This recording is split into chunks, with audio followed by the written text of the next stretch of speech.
Are you experiencing back pain that you can't get rid of? Getting migraines, vertigo, having trouble sleeping, and/or brain fog? Do you feel like your medical doctor doesn't understand your condition? Blair Chiropractic might be the solution you've been looking for. If you've ever been skeptical about this, the two doctors you're about to listen to were even more skeptical than you were when they looked into chiropractic work. But fear not. Get expert guidance from the blonde and the bald, Doctors Beth Bagley and Frederick Schurger. These two doctors have extensive experience beyond the healthcare realm and bringing unique vision and healing to their patients. What do you have when you get a biological analyst and an engineer together? Find out right here on another episode of The Blonde and the Bald. Welcome your hosts, Doctors Bagley and Schurger.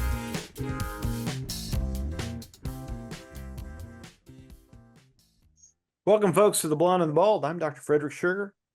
I am Dr. Beth Bagley. It is a wonderful day to be a chiropractor. It is. Saw some really great people today and just some amazing stuff. But the theme of today for me, all day, I don't know what sort of prompted it, but has been short. Well, it's been osteoporosis is not the disease you want. Osteoporosis is overrated. I agree. I'm just going to say it. And people are going to be like, wait, osteoporosis is bad. And like, it is. It's not good. No. The problem with osteoporosis is by the time you know you have it, it's too late. Yeah. And the real problem is something that no one has heard about. And I asked every patient today who should be familiar with this word. I don't think I was when I went through chiropractic school. I don't know about you, but no, not at all. Sarcopenia is the word of the day. And for those who aren't familiar with this word, it is muscle wasting as we age. Mm-hmm. It sounds scary, the word itself. It's like you have sarcopenia and you're like, no. Yeah, and honestly, it kind of is. It's very scary. Because that's one of the reasons people are not doing as well as they could be doing. Yep. In their older years. And there's lots of reasons for it too. And I think we're going to go over some. I think we should, because one of the interesting things, I have had, several discussions about this, like the one young lady that sort of spurred on the conversation.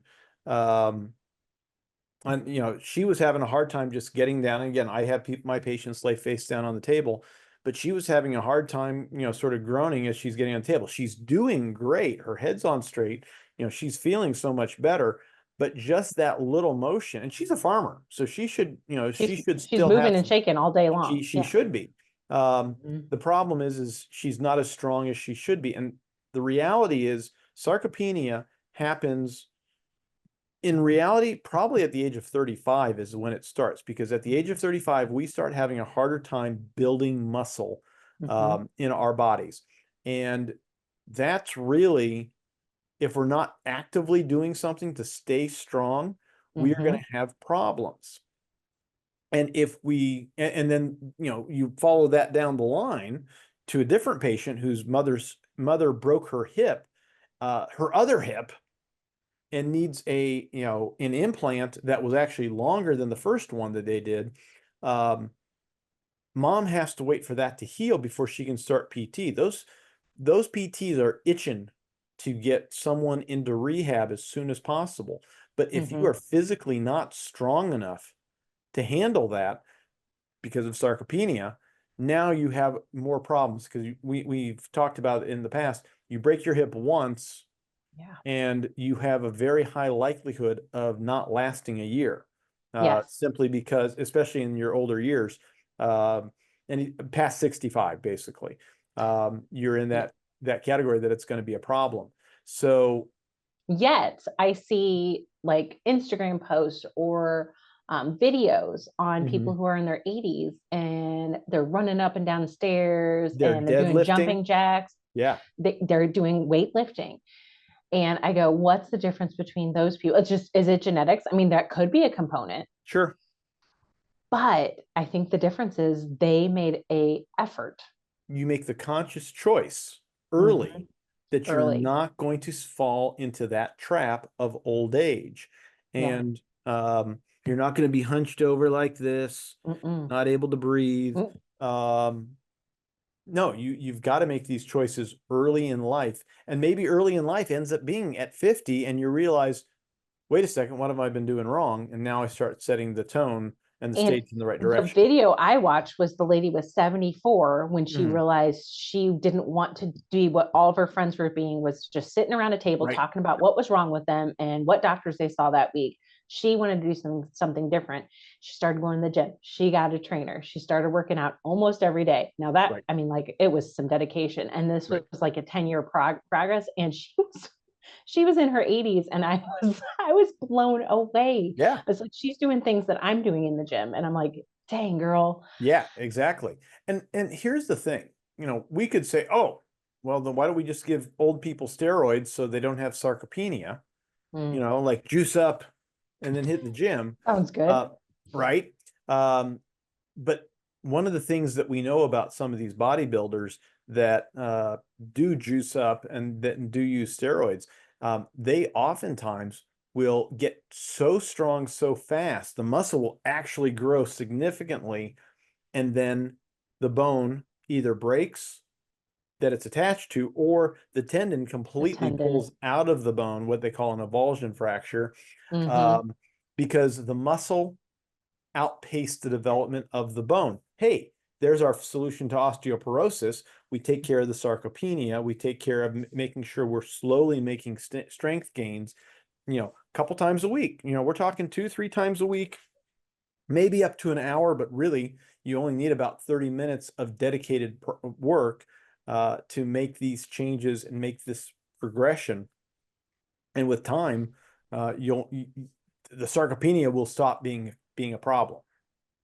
So I just want to define, based on, I'll do the NIH definition of sarcopenia, just so everyone knows: a musculoskeletal disease, I don't know if I believe that, in which muscle mass, strength, and performance are significantly compromised with age. Sarcopenia is most commonly affects elderly and sedentary populations and patients who have comorbidities that affect the musculoskeletal system or impair physical activities. And then the Wikipedia, which we know is always true, says the rate of muscle loss is dependent on exercise level, nutrition, comorbidities, other factors. But exercise level is pretty important there. In fact, it's probably the most important. You start looking at people who are in this space, who are training people, who are looking at the literature, your Peter Attias, your Mike Mutzel's, your Thomas DeLauer's.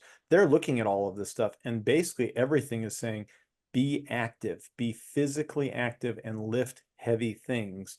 You know, for the 60-year-old woman who's listening and saying, yeah, but I'm 5'4" and 110 pounds wet.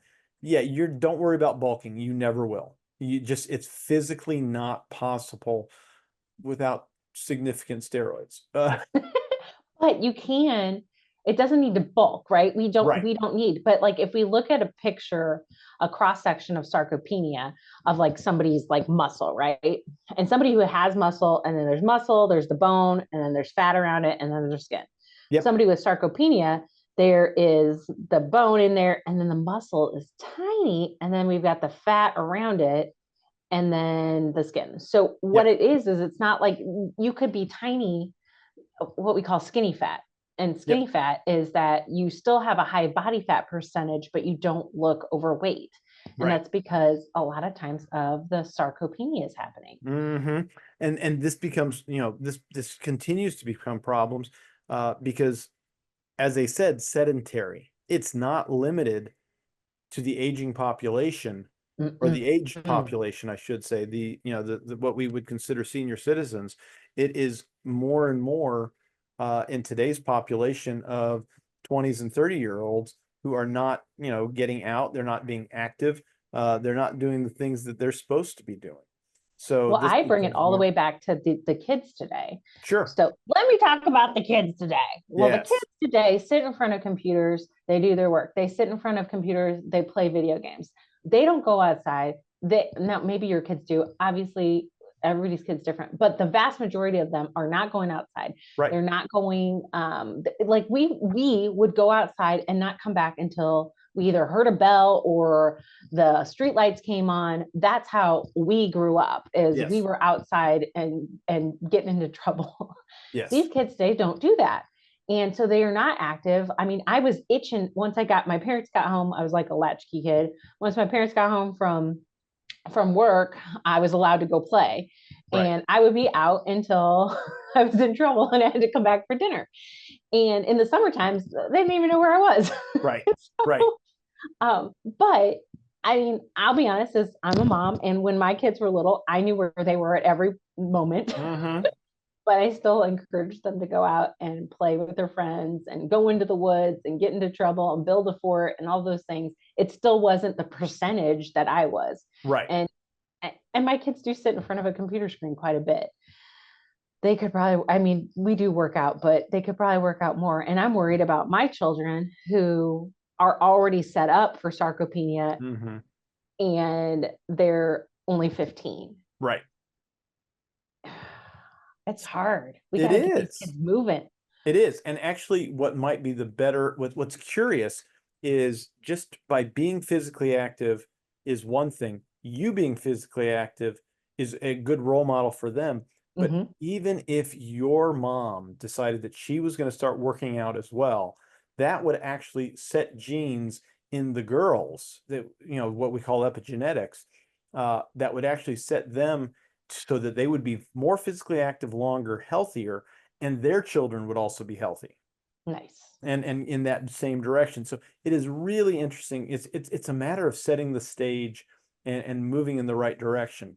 And probably the other thing that sort of prompted me to think about this is I went and got my in-body test for my body, or for my muscle mass, my fat mass, and all of that stuff. I was, for the past month, I've been running a pseudo experiment. I've added a little bit of rice to my diet. And I've been adding essential amino acids to my protein shakes, which I maybe have 2 or 3 a week. So I'm not like, this isn't a regular thing, but I've been up 10 pounds for like the past month, from my normal, I've been normally 190. So I'm sitting at 200 almost every day. And I'm like, except my calipers say that, it's staying steady, 10 millimeters, maybe even 9 if I really pinch hard. But the interesting thing is I'm actually up 2 pounds of muscle and down body fat. Okay. So it's definitely going in the right direction. Something is working the way it's supposed to. And are you saying you need a little bit of carb, is what you're saying? I don't know. I just said I added a little bit of carb because I wanted some rice. Carb. Yeah, and I'm still doing mostly keto carnivore, but every now and then, until you had honey. You had a whole bunch of honey the other weekend. Honey is technically, no, it's not. It is sugar. Don't start with me. It is made by bees, so therefore it's carnivore. It's sort of carnivore. It's not carnivore. It's paleo. It's not carnivore. Big honey has me pushing honey for the carnivore diet. No, I mean, yeah, it is some, there's so many ingredients in honey that's not carbs are not 100% the enemy. No. The carbs that have been introduced into the human diet over the last 50 years are the enemy, though. Yes, all the processed colors, the processed grains. The enriched wheat, the enriched rice, the enriched crap. And we talked about that last time or 2 times ago, and how that can be affecting connective tissues, which scared the shnikes out of me. Yeah. And I have talked to a few of my patients with connective tissue disorders about that, and they were all like, really? And I was like, yeah. And I gave them some resources so they could start doing some of their research. But man, I love the fact that you could eat a little bit more carbs, not a lot. I know it's not a lot, a little bit, and you actually gained a little bit more muscle. So. Right. And it makes sense because that probably means I'm storing more glycogen in my muscle. Workouts have been a little bit easier and stronger, more consistent between different rep schemes. So I'm running a 6, 7, 8 rep scheme right now. And I'm pretty, my 7 and my 8 rep schemes, if I'm on a good day and I feel strong, are comparable to the 6 rep days as far as volume. So, and sometimes you have that in you and sometimes you don't. So, it's curious. You try to push for 25,000 pounds of volume in a session. And it's funny how doing it with 6 reps versus 7 reps versus 8 reps just tires you out. It doesn't sound like a lot difference, but it is. It is. It really is.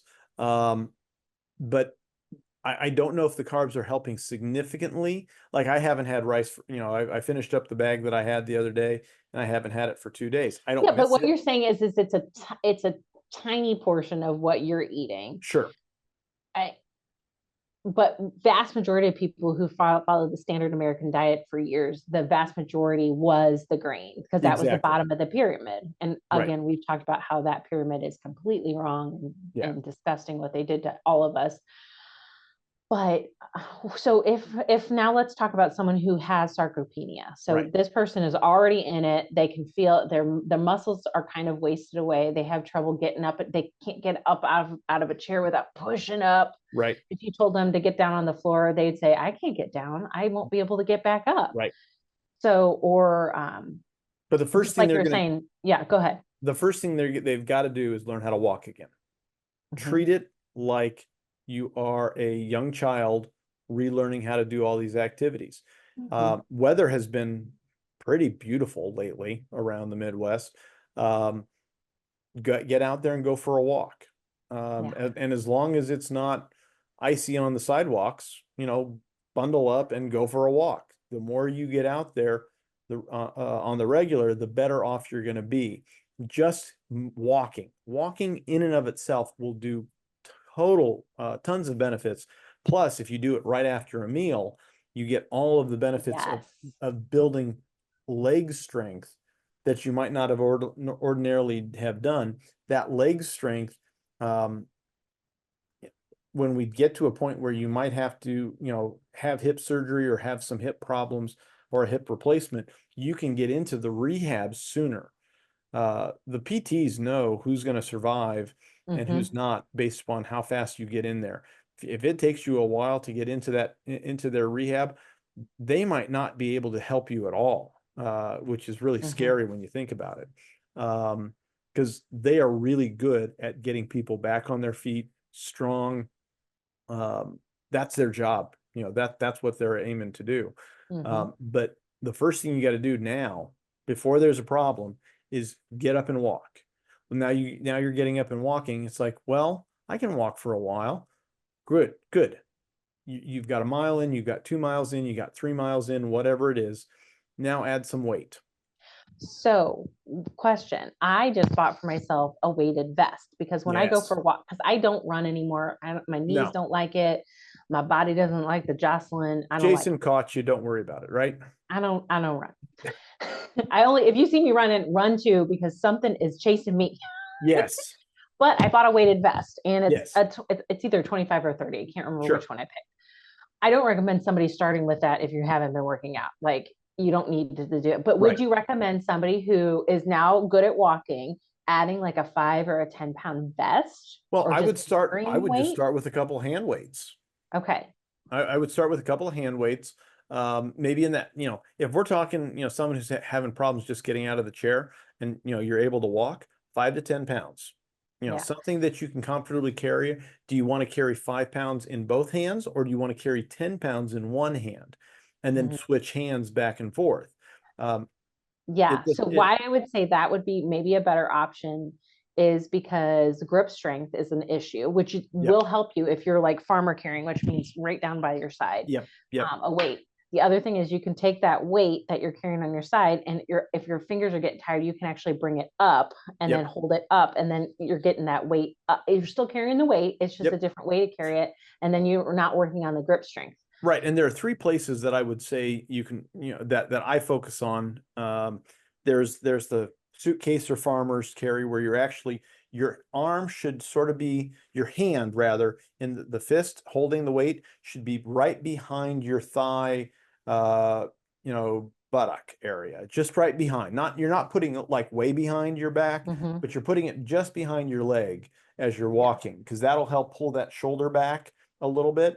When you're in the rack position, which is up here, and you could also, if you're drifting one, you could do it you could do two hands, and then you could also do it overhead in the waiter's walk. That one's hard. That one's really hard.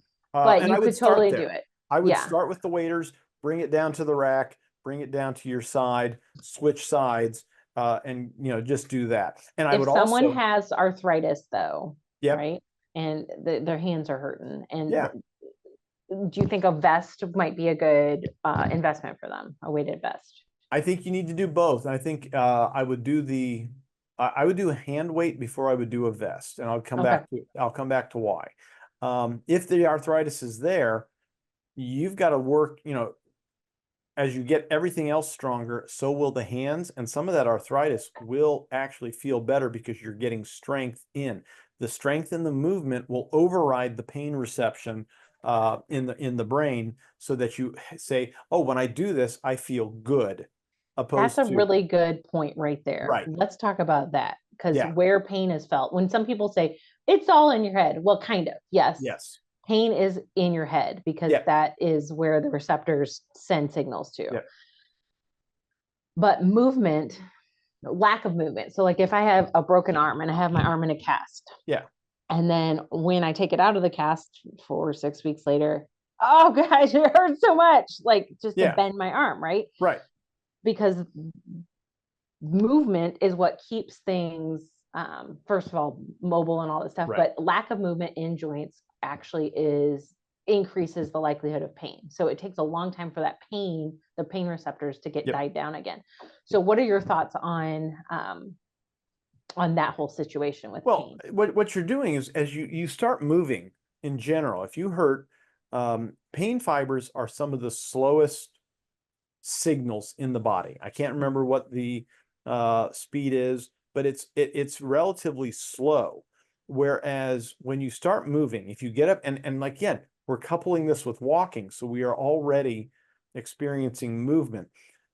Movement, nerve proprioception, all the feedback mechanisms are very fast, and they actually, there's a gate mechanism theory that they talk about in the neuroscience that basically says the same pathways, you know, they run parallel, but the motion will close out the pain gate category.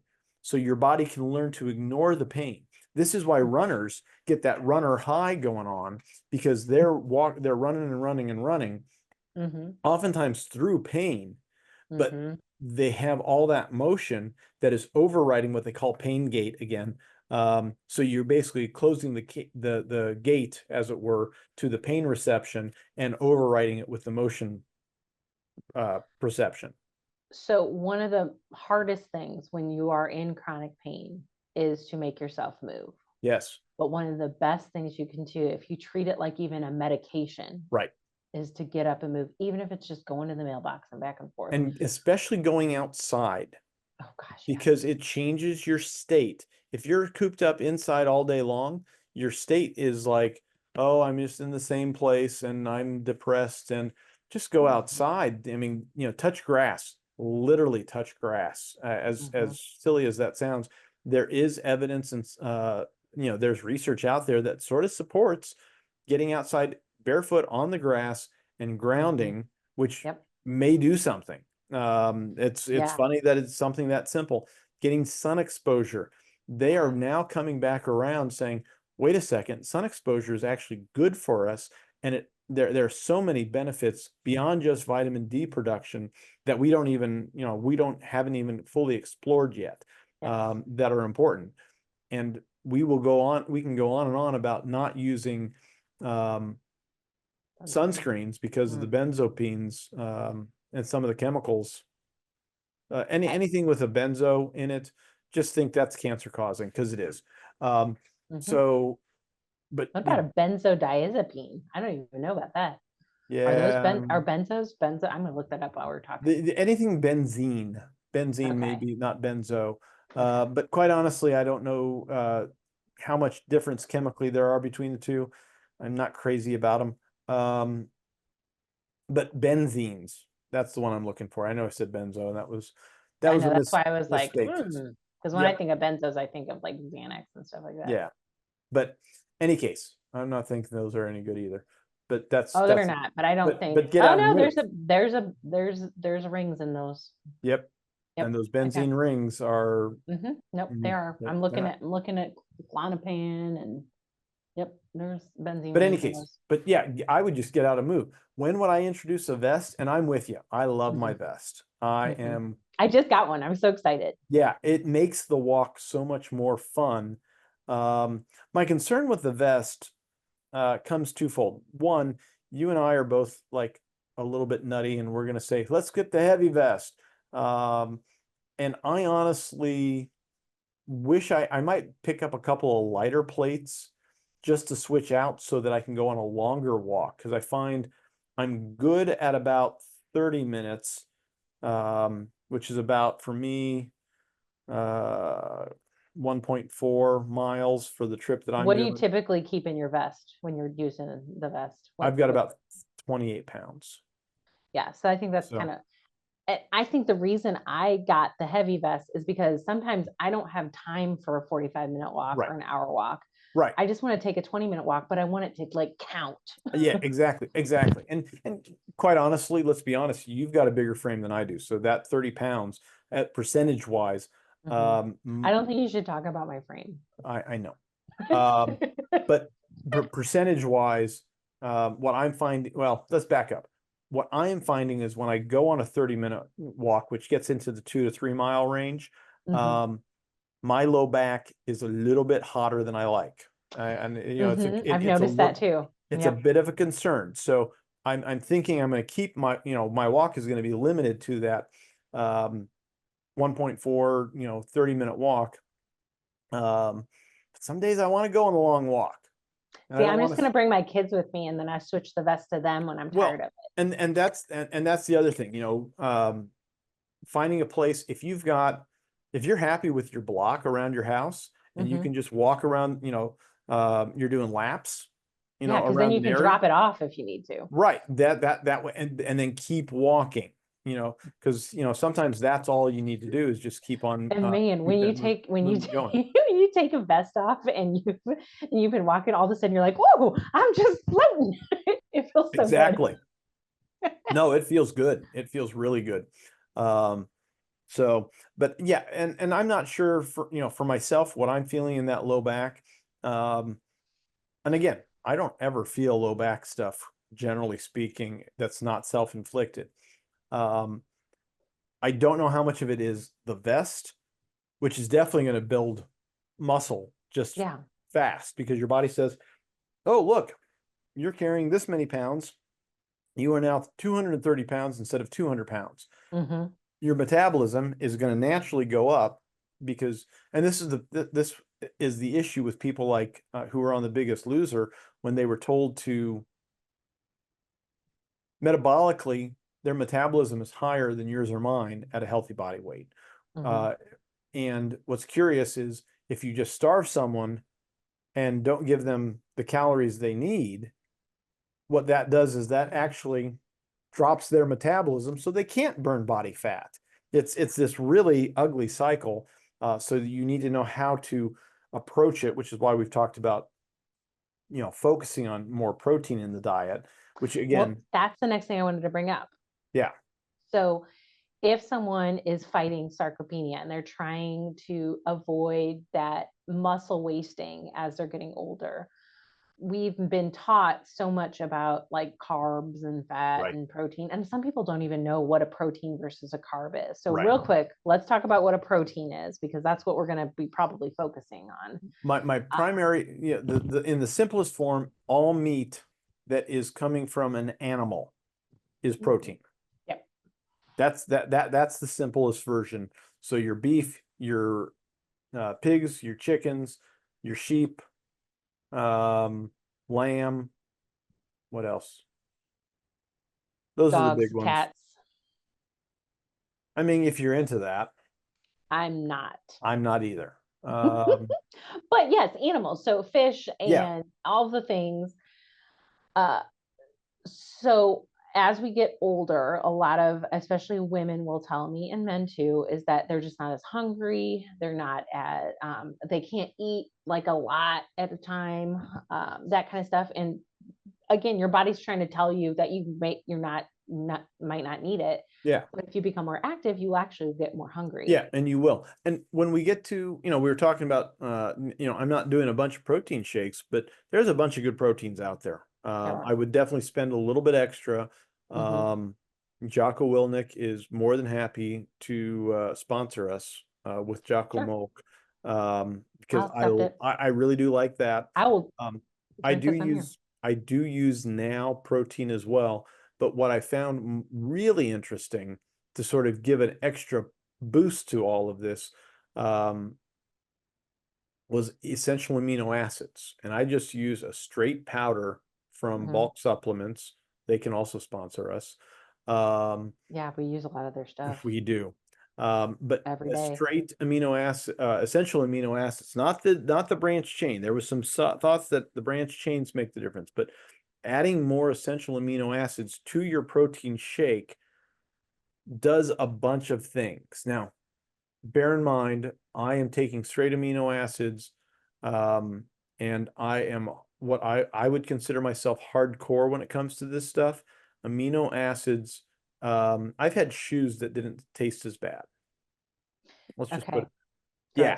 So let's talk real quick. So somebody who has no idea what even a protein is. Protein is animal. So protein is strands or things that are connected. So it's amino acid, which is like a part of a protein. You think about, and another part of a protein comes together. 2 amino acids. Now we got a protein, and then they come together, and we've got, and then they fold in different ways, and that becomes a protein.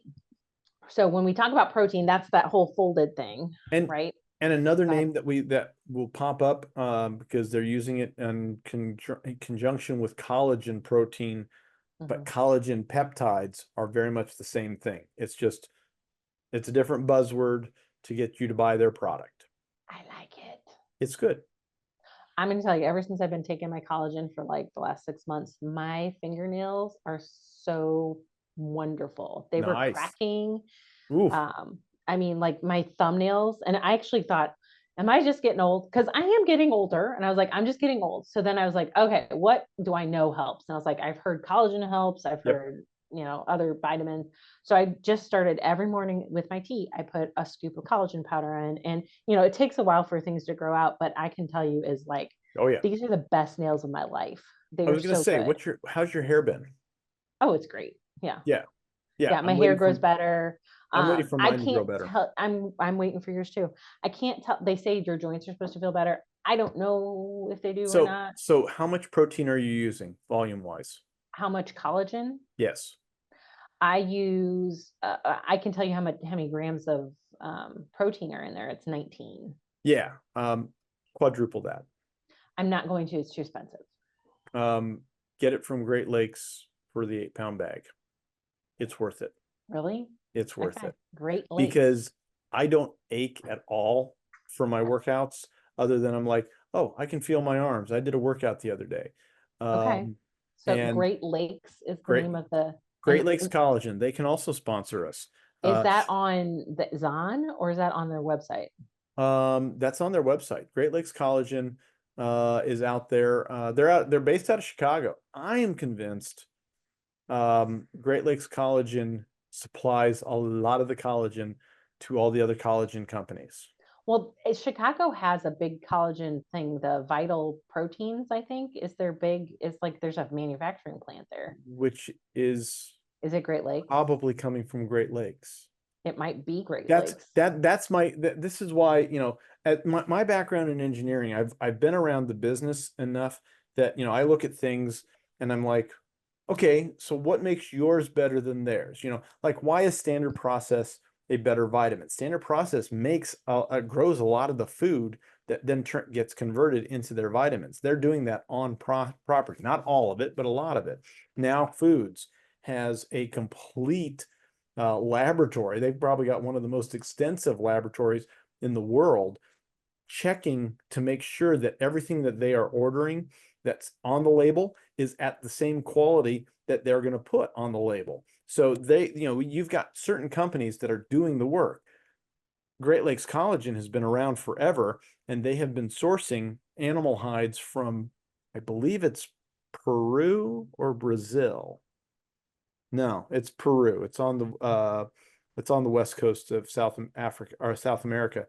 And they've been making collagen. They ship it in 30 and 55 gallon drums. I've thought about buying a 30-gallon drum just to have it, just to do it once. And that would probably last us a year.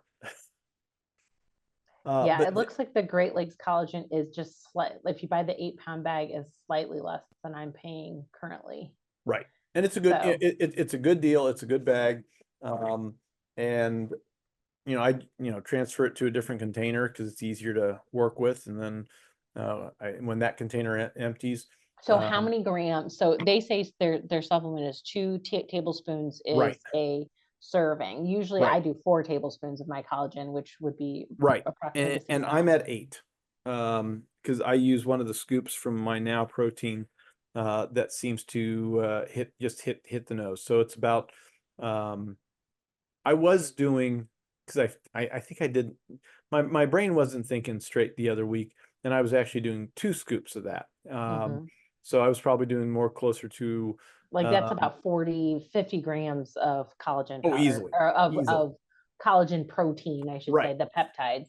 And this comes back to the stuff we've discussed in the past about glycine being the most abundant amino acid in collagen. There is a lot of evidence to suggest that we are not consuming enough glycine, or there are people who need significantly more glycine to be healthy. So you can get glycine separately, which is great because glycine tastes like sugar. So you can throw it in your smoothie for an extra sweetening boost, or you can just add more collagen. So so far we've talked about to avoid sarcopenia or to start recovering from it, because I do think that there is some recovery possible. Yes, and I would start with, and before we leave protein, you should try to eat your body weight in grams in protein a day, especially if you are over 50, because the newer research, the research used to say, oh, you don't need as much protein as you get older. No, in fact, it's quite the opposite. You need more protein now as we age, as we get older, because we cannot, what is probably happening at the age of 35 when they say you cannot build muscle as much is the mechanism to build muscle isn't working as efficiently, and you need more protein to continue building muscle. So this is why you should add in the collagen. This is why you should add in the essential amino acids, the extra stuff that is already loose and unbound that the body is ready to make work and get you back into a stronger standpoint. So if someone has problems digesting protein, which that does happen as we age for some people because of lack of, a lot of times, stomach acid, and years of taking stomach acid reducers, that's not great for you, is if you took, and this is just me thinking outside the box there, if you took collagen and you took amino acids, free amino acids, part of the breakdown has already happened. Right. So it's like if I eat like a chicken wing, like I was eating before, and there's some collagen on there, you're eating, and there's protein and there's fat and delicious buffalo sauce. And so that has it all, and it's all combined. It's all part of it. So my stomach has to break down some of those bonds before my body can then continue to digest in the small intestine. If we take some of those, it's possible that we could be getting even better nutrition, especially if you have trouble digesting protein. Correct. Maybe. And it would at the very least sort of kickstart the process better so that you can move stuff through. If I was the person, let's say I weighed 130 pounds, and I wanted to do the 130 grams of protein, could I count some of the grams of even though it's not like collagen is not a complete, I wouldn't. You wouldn't count it. I still don't, I don't count my collagen grams towards my daily. Now I might count them to my daily calories if I'm in a cut. That's different. But I really don't, because I think it is different. One of the things that they have been discussing, and one of the things they've been discussing is whether or not we should be looking at protein calories as a caloric need, as we've been counting calories for everything else, or separate that out into a different category. And I'm leaning towards we need to separate it out into a different category, and not be so uptight about calories at that point in time. If I'm thinking, so for me, if I want to push at least 200 grams of protein at the very least, I'm not counting the collagen protein. I'm focusing on my beef. I'm focusing on my eggs. I'm focusing on my bacon. That's it. Everything else staying, I'm the collagen protein, that's an added bonus. That is skin and joint health is where I think of that as. So I would have that in two different categories, and the collagen is extra. The amino acids, or the essential amino acids, are extra. Okay. In fact, some days I even say, I'll take the protein shake and I'm like, this was just for fun. And I count it, but I recognize that it's probably more a fun drink than, the necessary calories I needed to keep strong and stay strong. Some studies have said that you can't absorb more than 20, 30, 40, there's different ones, absorb protein per meal. Yeah. And there's lots of others that don't. What are your feelings on that? Yeah. No, there's actually really good evidence that it doesn't. In fact, Tim Ferriss, back when he published his 4-Hour Body years ago, found that there were women in France that would eat one meal a day, but it was a big high protein meal, and they were not suffering from any sarcopenia at all. So there's the thought was that you can only do that much, and I think that was I think the math didn't work out, and now we see people who are doing 100 grams in a meal at a sitting, and doing that twice a day, and they are not, they're not wasting that protein. The protein isn't having problems.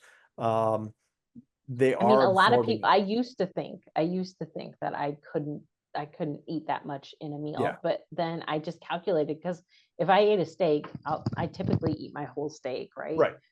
I don't break it into 2 steaks or anything. I'll just eat a whole steak. And I measured it last night, 2 nights ago, whenever it was. And it was about 68 grams of protein based on my calculations. And that was just the steak I ate a couple other things too. Yeah. And that's a good amount of protein for a meal. It is. I would like to see it more at 130 for myself, but I had stew meat for lunch, and I think it could have been a pound, but those are normally, they normally package it about 1.5 pounds, almost 2 pounds. Yeah, a lot of times 1.5 pounds. Yeah. And I was, I went through it. But there's some fat, and there's that, well, there wasn't any fat in this stew meat, but my intent was, I'll eat some of it, and I said, well, I'll eat some more, and then I was done with it, and that worked out that way. When I had a chuck roast the other day, and it was probably a 4-pound chuck roast, I had one piece that I just didn't get to until like Wednesday or something like that. So yeah, every now and then, I hold back. It was only a 3-pound chuck roast. I can dream that it was a 4-pound chuck roast that I ate in one sitting. Sounds like meat sweats to me. It was good. So I've also seen online some people utilizing egg white protein as like a protein source. Sure. And there's powdered egg whites, and you can actually cook with buy them good too. stuff. Do not buy the cheapest egg white protein or egg protein, because you will have no friends. Stinky? Oh, you will be very stinky. Really? Oh, yes. It is absolutely some of the nastiest stuff I've had out there. There are good egg protein powders out there. I'm not a big fan of pure egg white approaches. No, I don't either. Because there's so much nutrition. Yeah, there's a lot of protein in the egg white, but there's so much vitamins in the yolk that's really where you want to get might as as well much of just that. eat the whole egg. Eat the whole egg. So an egg is approximately, they're different sizes, approximately 6 grams of protein per egg. 6-7 grams, depending upon how big they are. And they are fantastic. I mean, every time that I've taken a break from eggs, and every now and then I will. Well, you get tired of them after so long. I don't get.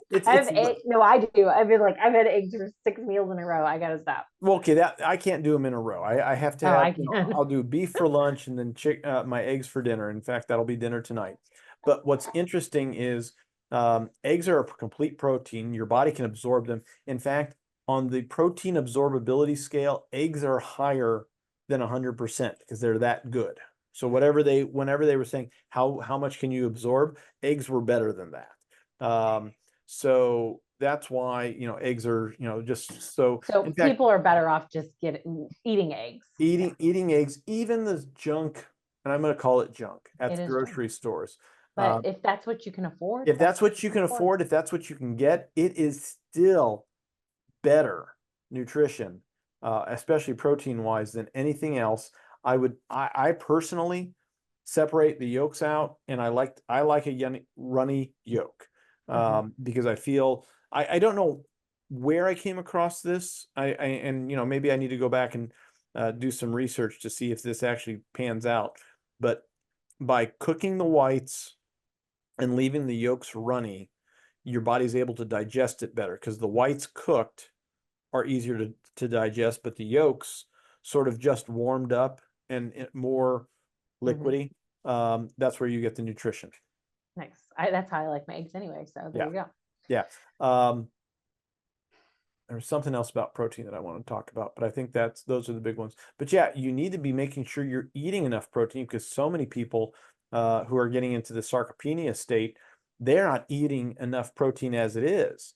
In fact, I was talking with one of my patients who is thinking about getting into assisted living only because she's tired of making her own meals. And I'm just like, yeah, this is a catch-22. Yeah, she'll have prepared meals, but how many of those prepared meals are not going to be healthy? 100%. When we think about things like the food pyramid or the plate and the advisory panels that do these things, and make policy for school lunch programs, for assisted living homes, for prisons, they are putting food together based upon the food pyramid, the food plate, where they're not getting enough protein, and they're not they are having problems health-wise, sometimes mentally, sometimes physical and emotional outbursts that do not serve them in the long term. This is bad. This is problematic. We've got kids who are ADHD on school lunch programs. Well, at least they're getting fed. Well, are they? And to what detriment? So the more you can cook for yourself, and it doesn't have to be expensive. It doesn't have to be fancy. You know what I didn't share with you when we came down to visit last time? What? I did not share with you the jerky that I made. I know. I'm so hurt. I feel bad about that, because it's really good. And I made the jerky out of round. And round roasts are just not fun to chew on, but round roast jerky is amazing. And I figured out, how to, cut it right so that it falls apart as you're chewing on it. Yep. And again, that's a very inexpensive cut. Is it hard to make it turn into jerky? Not really. You could do it if you've got an oven. I make jerky in my oven. Yeah, Speaking of, I'm going to do that this weekend. Thanks for reminding me. Hey, good job. But there's so many things that you can, with cheaper cuts of meat, that you can get the protein that you need. Anyways, so let's wrap it up. Yeah. So sarcopenia, muscle wasting, we don't want that as we age. We want to keep our muscle, or as much as we possibly can. And if we let sarcopenia go down its natural route, osteoporosis, broken hips, and early death are right there. When we talk as chiropractors about getting to the root cause of things, we're talking about this being the root cause versus osteoporosis being the problem. That's a symptom of this already being a problem. Yeah. So eating more protein, your body weight in grams. Yep. Protein is animal source things most of the time. You can get it other places, but it's animal meat and eggs, and some dairy stuff. And then movement. And then once you're good at movement, add weight to that movement. Yep. As soon as you can. You might be like, I've been walking around this block for 3 days. Feel good about that. Add the weight. And here's the nice thing. Take one weight. Doesn't have to be too heavy. You don't even have to have, it could be a big water bottle or two big water bottles. And if you're like, I don't have a weight, you have plenty of things that weigh things in your house. Right. And even just carrying that bottle will be, and you drink the whole thing on the walk. Now you've utilized it, you put it into your body, which will metabolize the water, and you've made your walk lighter as you went down the, for your path. So, and then you can add a weight. You can do laps around your house. You can do, go to a point, come back, drop the weights off, and walk some more. If the weight gets too heavy, and then pick the weights back up. You can kind of cycle through it. Do it after a meal, because that's the other when you said that was not just what you were talking about building the muscles, but if you did have carbohydrates in your meal, you will reduce your spike of your blood sugar. And that is so much healthier. People who work out or do some sort of movement after they eat live longer. Yeah. And it doesn't have to, again, we're talking about going for a walk 5 minutes one direction, turning around. It can be that simple after a meal. If you did that after 3 meals a day, that's 30 minutes of walking. And then if you could find, another 20, 30 throughout the day, again, it doesn't have to be complicated, doesn't have to be all in a row. Just do it. And you're going to be you'll be so much better in no time flat. Yes. And do it through the pain. It's not going to feel good when you first start doing it. No pain, no gain. Let's talk about some of the drugs that they use for osteoporosis real quick. The patient's mother that broke her hip was on Fosamax. Yep, that's the most common one right now. And a problem with Fosamax is it will sometimes put down bone and cause a little bit of a spike, apparently. And she broke her hip at that spot. Yeah. So there are some studies that are showing that taking those drugs will actually cause you to be more likely to break a hip when you fall. Exactly. Which is the opposite effect that you actually want. Right. Because it puts down low quality bone. Yeah. And it's the way the bone is laid down is what they call a matrix. So it's not just one solid piece. It's sort of a bunch of interlocking pieces inside. If you've been watching any of these videos about 3D printing, especially when they do something solid, or as they're building something that will be solid, not necessarily solid, but it needs extra support structures, they add little matrix pieces in there to give it strength before it gets to the point that it has the intrinsic strength that it needs. And again, go watch a 3D printing video. Those are fun to watch. They really are.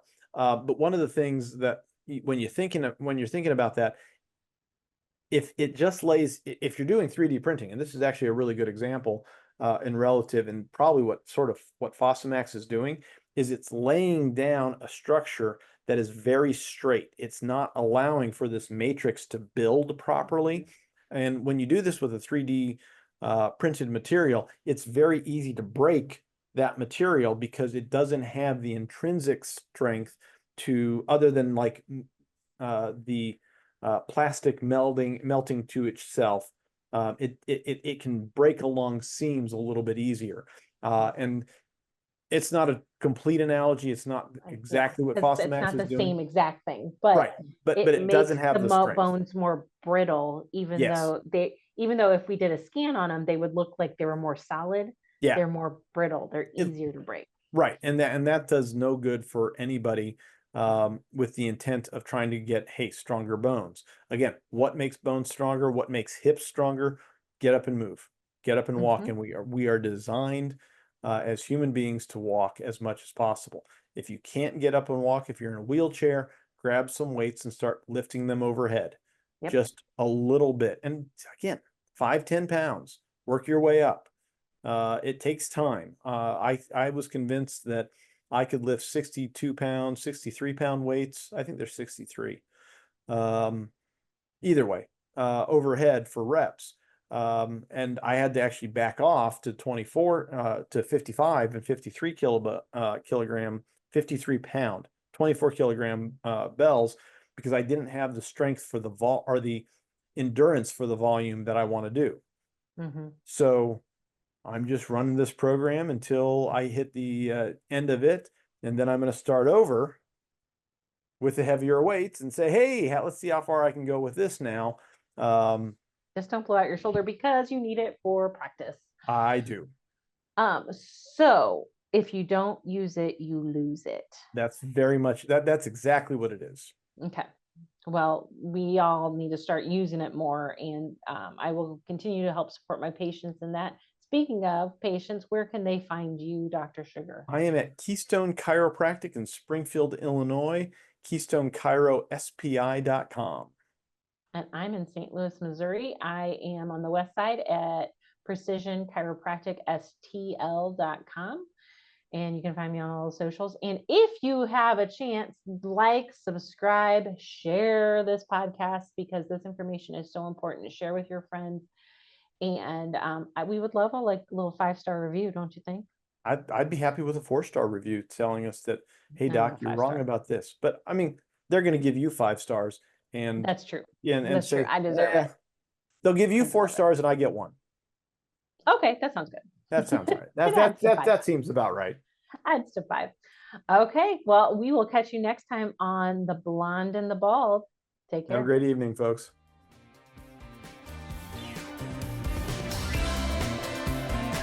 That's all for today's episode of The Blonde and the Bald. Don't forget to like, share, and subscribe.